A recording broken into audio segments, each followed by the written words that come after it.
नमस्कार दोस्तों, कैसे हो आप सारे लोग। मैं आशा करती हूँ जो जहाँ पर भी हो अपने अपने कर्तव्य को पूरी निष्ठा से, सच्चाई के साथ और प्यार के साथ संपन्न करने की कोशिश करे जा रहे हो और हार नहीं माने हो इस कर्तव्य को संपादन करने में।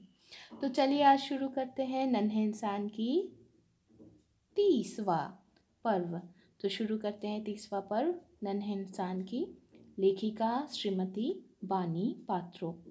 कामारपुकुर छोड़कर बस में चढ़कर, कामारपुकुर यानी कि श्री रामकृष्ण परमहंस देव की जन्मभूमि को छोड़कर टैटा लोग अब जयराम बाटी पहुंच गई। जयराम बाटी है माँ शारदा, श्री रामकृष्ण परमहंस देव की जो पत्नी, धर्मपत्नी थी, उनकी जन्मभूमि।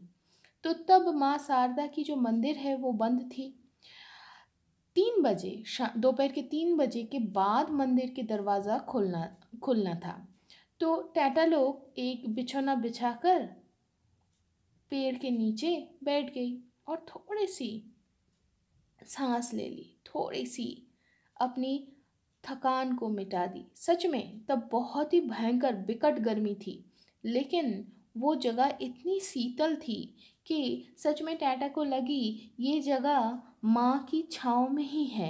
इसीलिए सारी जो थकान है कुछ मुहूर्त में ही वो खत्म हो गई। मंदिर के दरवाज़ा खोलने में थोड़ी सी देर हुई, लेकिन टाटा लोग इंतज़ार करती रही और उसके ही आसपास जो जो देखने लायक जगह है वो सारे दर्शन की। और फिर माँ को, माँ शारदा को दर्शन की और फिर उनकी प्रसाद लेकर वो लोग अच्छे से खाए, उसको प्रसाद को ग्रहण किए और फिर वहाँ से चले आए। वैसे अगर कभी टाटा को समय मिला तो इन जगह का के बारे में वो विस्तार से कभी बताएगी, है ना। तो चलिए आगे बढ़ते हैं कहानी में। इसके बाद अब टाटा लोगों को तो घर वापस आना है भाई, इसीलिए बस में चढ़ना है। तो वो लोग बस स्टैंड की तरफ चलने लगे। थोड़ी देर आने के बाद उनको समझ में आया कि भाई एक तो बस मिल गई और वो लोग चढ़ गए। और उस बस में चढ़ने के बाद थोड़ी देर जाने के बाद उनको पता चला भाई बस तो बंद हो गई, चलना उसका बंद हो गई। क्यों रुक गई भाई? क्योंकि वो ख़राब हो गई। तो बस को ठीक किए, फिर वो लोग उसी बस में चढ़ गए और फिर वो लोग चलने लगे। ऐसे फिर से थोड़ी देर चलने के बाद, अब ये थोड़ी देर मतलब तब तक तो रात हो चुकी है, अचानक से बस फिर से बंद हो गई। क्यों भाई रुक गई? अब ऐसा वो खराब हुआ कि भाई कुछ भी कर लो, कैसे भी कर लो, वो बस फिर से नहीं चल पाई, तैयार नहीं हो पाई। तो फिर अब टाटा, अनु और अनु के पिताजी, अनु तो छोटी सी बच्ची है तो उसको लेके तो ये सारे लोग, उनको लगे कि भाई हम तो पूरे समुंदर में गिर गए, अब क्या करें। तो वो लोग ऐसे ही चलते चलते देखे, क्योंकि भाई वापसी में और कोई बस है ही नहीं। तो थोड़ी दूर चलने के बाद उनको एक होटल मिला। तो वहाँ पर कोई एक जना था, वो एक सज्जन थे। तो वो बोले अरे पता है इस होटल में ना कोई एक दुर्घटना घटी है, अभी भी पुलिस केस चल रही है इसमें। तो ये सुनकर त्यारा बोली नहीं, उधर नहीं जाने का हम लोगों को, है ना, उधर नहीं जाना है हमें। तो तभी एक सहृदय व्यक्ति आए, कहीं से कह सकते हो भगवान की दूत, वो आके बोली कि आप थोड़ा सा चल लो, यहाँ पर ही सीधे सीधे चलोगे ना तो यहाँ पर विवेकानंद आश्रम है। वहाँ पर अगर महाराज जी के साथ अगर आप लोगों की मुलाकात हो गई तो आप लोग वहाँ पर रह सकते हो, आप लोगों को कोई चिंता की विषय ही नहीं होगी। तो आप लोग ये रात वहाँ पर बिता सकते हो। तो टाटा अणु को लेकर और अणु के पिताजी तीनों वहाँ पर ही चलने लगे। थोड़ी देर चलने के बाद उनको मिला वो विवेकानंद आश्रम, और उस आश्रम की एक आश्रमिक के साथ उन लोगों की मुलाकात हो गई।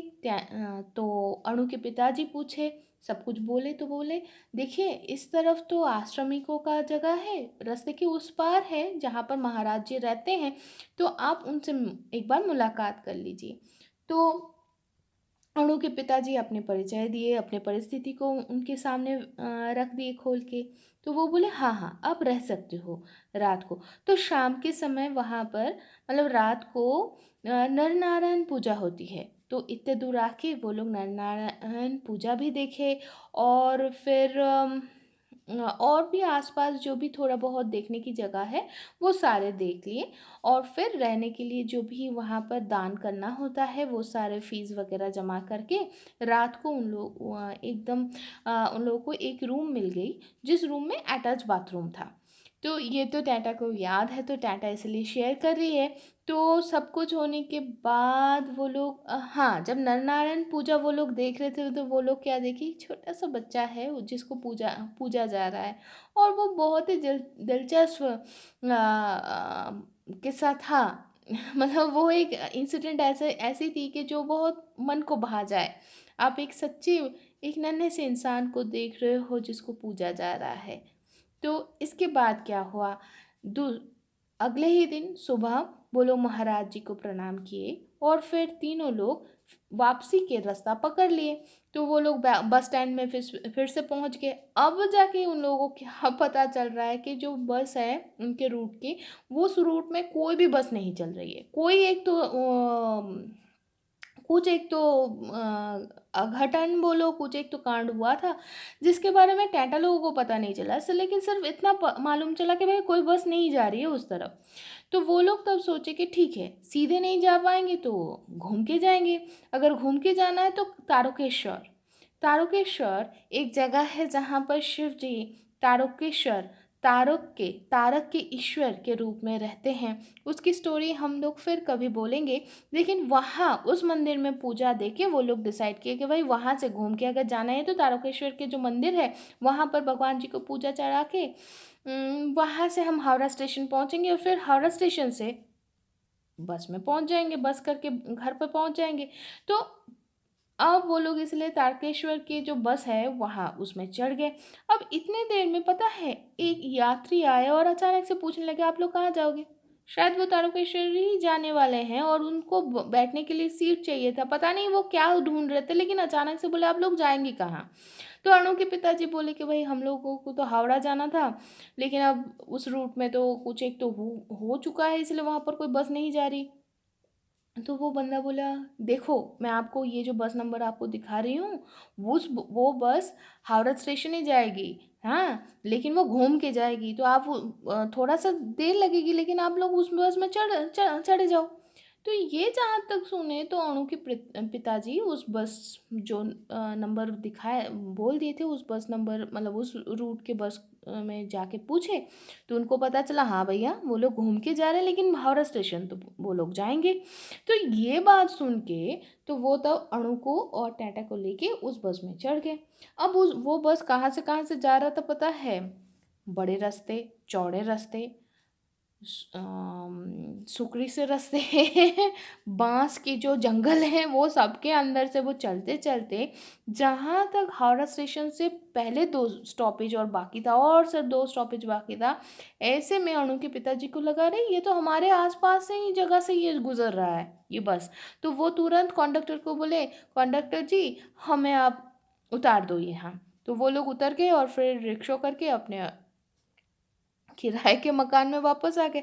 अब मकान में तो वापस आ गए भाई, लेकिन इसके बाद क्या हुआ?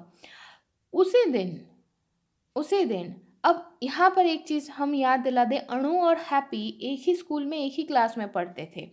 तो अब वो लोग तो शाम तक मतलब शाम नहीं मतलब दोपहर ढलते ढलते वो लोग पहुंच गए थे। और पहुंचने के बाद ही टाटा को क्या लगा, वो हैप्पी की माँ को पूछे कि भाभी इन लोगों की भर्ती का कोई खबर है क्या, कुछ और कोई न्यूज़ है क्या? तो वो बोले अरे परसों तुम्हें पता नहीं है उन लोगों का तो नए सिरे से एडमिशन टेस्ट देना होगा, तुम्हें कुछ पता नहीं है? नोटिस तो वो लोग नोटिस बोर्ड में लटका दिए हैं। तो अब नोटिस के बारे में इन लोगों को तो कुछ पता नहीं था क्योंकि ये लोग तो बाहर थे। तो फिर वो लोग सोचे यार अब क्या हो जाएगा, टाटा तो अपने सर पे हाथ दे के बैठने जैसे हालत हो गई थी। लेकिन फिर टाटा अणु के पिताजी को बोले कि भाई सुनो ना, आप एक बार जाओ उधर, बहादुर मतलब जो गेट कीपर हैं, जो पहरेदार हैं, गार्ड साहब हैं, उनसे ही बोल के एक बार देख लो। हाँ भले चाहे शाम हो चुका है, लेकिन एक बार नोटिस तो पढ़ के आ जाओ कि भाई वहाँ पर बोला गया क्या गया है। तो अणु के पिताजी चले गए। अब वहाँ पर जाके उनको पता चला भाई एक पासपोर्ट साइज़ तस्वीर भी चाहिए। किस लिए चाहिए पता नहीं, लेकिन चाहिए, पासपोर्ट साइज़ फ़ोटो चाहिए। और परसों होना है, मतलब बीच में सिर्फ़ एक ही दिन है। तो अब क्या करें भाई, तुरंत वो स्कूल ड्रेस में सजा, मतलब क्या बोलूँ, तैयार करके फ़ोटो स्टूडियो में भेज दिए। अनु के पिताजी अनु को लेके पहुँच गए और वहाँ पर फ़ोटो भी खिंचवा लिए पासपोर्ट साइज़। अब जो फ़ोटोग्राफ़र थे वो टैटा के संबंध में मामा जी लगते हैं।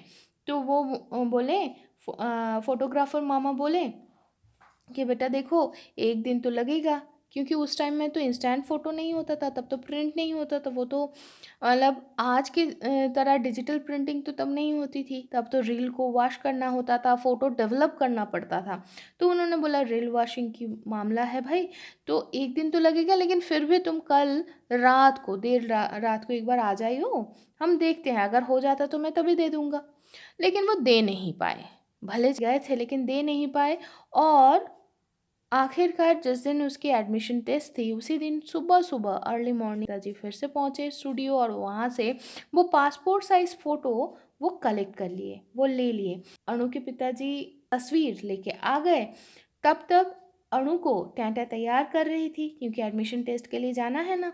तो फिर वही फ़ोटो लेकर अनु के पिताजी अनु को लेकर टेस्ट मतलब क्या बोलूँ, उसके स्कूल में पहुँच गए और फिर वहाँ पर टेस्ट भी वो दे दी। हाँ, तो इतने देर तक तो हमारे टैटा बिना दम लेकर बिना सांस लेकर या सांस छोड़े बताती जा रही थी। अब जाके थोड़ा सा उसके पास समय आया, अब वो आप लोगों से थोड़ा सा सांस लेकर बोल रही है। क्या बोल रही है? इसके कुछ दिन बाद अणु के एडमिशन टेस्ट की रिजल्ट निकल गई और फर्स्ट लिस्ट में ही और पहले सारी में, मतलब पहले ही रो में उसका नाम आया था।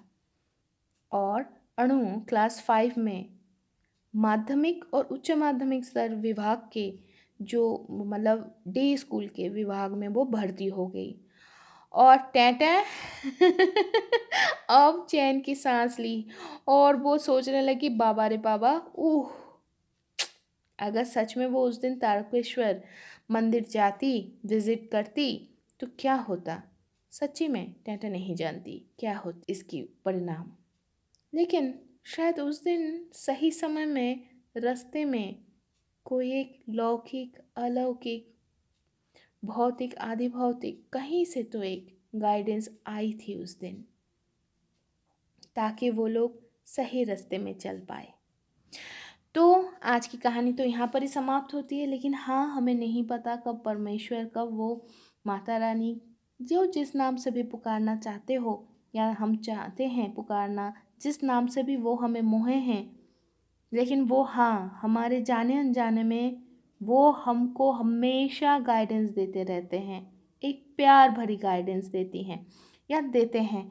तो उसी गाइडेंस के ऊपर भरोसा रखना है और हमारा अपना अपना जो कर्तव्य है उसको पालन करते हुए जाना है। तो इसी आशा के साथ कि हम लोग नहीं हार मानेंगे, अपने अपने कर्तव्य को सतता, ऑनेस्टी और प्यार के साथ हम लोग निभाते जाएंगे।